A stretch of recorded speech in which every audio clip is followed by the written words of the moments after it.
Indah Permatasari antarkan orang tua Arie Kriting umroh, banjir pujian. Pasangan Arie Kriting dan Indah Permatasari seolah tak habis mencuri perhatian publik.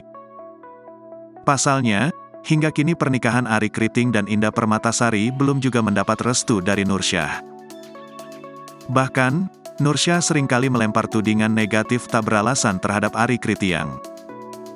Ia pernah menyebut Arie Kriting main santet untuk memikat hati anaknya.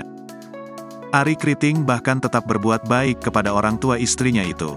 Salah satunya yaitu memberangkatkan umroh orang tua dan nenek Indah Permatasari.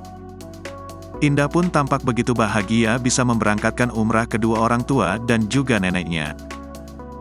Tak hanya itu, Indah juga mengucapkan doa terbaik untuk keluarganya.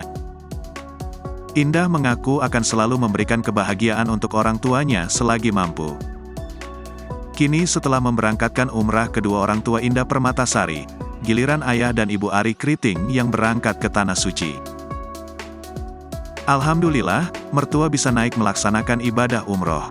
Orang tua dan mertua sudah melaksanakan, insya Allah jika ada rejeki anak-anaknya juga bisa umroh juga, ungkap @Indah Permatas. Arie Kriting dan Indah tampak senyum bahagia mengantarkan orang tuanya ibadah umroh. Unggahan Instagram Indah Permatasari itu pun panen pujian dari netizen.